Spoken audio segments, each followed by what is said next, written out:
Bonjour à tous et à tous, bonjour à tous les suiveurs et à tous les inconditionnels de Grégoire Omnisport. Il fait partie des joueurs les plus prometteurs. Hein. On parle de Moussa Ndiaye, John Lopi, mais Amadou Ciss fait partie des joueurs les plus prometteurs de cette génération des U20 de la Coupe du Monde 2019 en Pologne. Donc vraiment, c'est un joueur exceptionnel.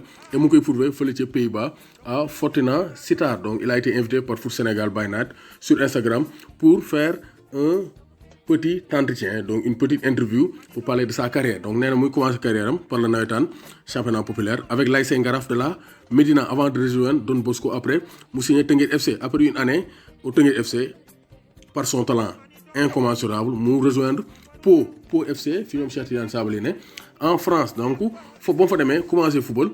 Après, donc, nous avons un contrat avec Fortuna Sittard, première division. Pays-Bas, donc il joue avec l'AS d'Amsterdam, PSV Eindhoven, Twente.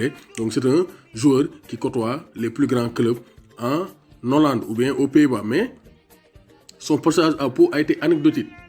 Pourquoi? Parce qu'il a été présélectionné pour les moins de 19 ans de l'équipe de France. Donc Amadou Ciss pouvait choisir de porter l'équipe nationale, donc le maillot de l'équipe nationale de la France. Mais Néna a décliné, il a seul le maillot de l'équipe nationale de la France parce que Néna, je ne suis pas français, je suis sénégalais et je ne porterai jamais le maillot de l'équipe nationale de la France. Donc vraiment, c'était vraiment une sage décision parce que c'est ça qu'on doit faire, être patriote et porter le maillot de son équipe nationale. D'autant plus que lui, il n'est pas né en France. Ma présélection pour l'équipe de France, je ne l'avais pas compris.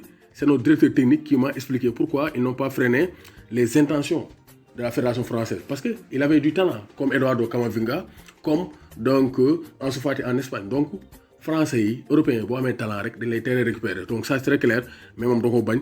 Et il a prouvé sous le maillot de l'équipe nationale U20, il a réalisé une belle Coupe d'Afrique des Nations et surtout une excellente Coupe d'Afrique, donc une excellente Coupe du Monde où il a joué derrière Youssouf Badji, donc en milieu de terrain, donc milieu de terrain offensif. Il pouvait même jouer milieu de terrain récupérateur parce que c'est un joueur qui a un bon placement, un bon physique et qui est très très technique, balle au pied. Donc vraiment, c'est un très bon joueur. Donc Rennes doit 6 buts et 4 passes décisives en 22 matchs. Donc c'est pour dire que c'est pourquoi beaucoup de clubs actuellement nous avons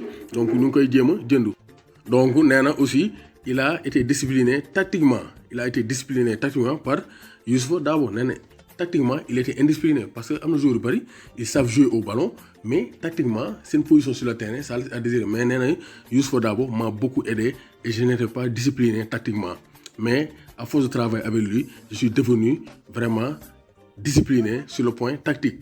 Moi, actuellement en club, mu ngi feeñ. Donc c'est pour dire que vraiment son coach yi moo tax jour di ñëw équipe nationale dafa baax parce que day permettre ngay changer des fois ses lacunes parce que club mën na laa changer ses lacunes mais équipe nationale aussi mën nga faa ñëw fekk fa coach yu baax comme Youssouf Dabo pour mën laa jubbanti te Amadou Ciss l'a confirmé. Donc vraiment c'est un très bon joueur qui peut devenir un des meilleurs joueurs de l'histoire du football sénégalais parce qu'il a du talent et xam na fi mu bëgg a dem. Donc vraiment c'est pourquoi dès le bas âge Monet, France, de mon seul maillot parce que je suis sénégalais et fier. Donc Amadou Ciss, un futur grand de l'équipe nationale du Sénégal.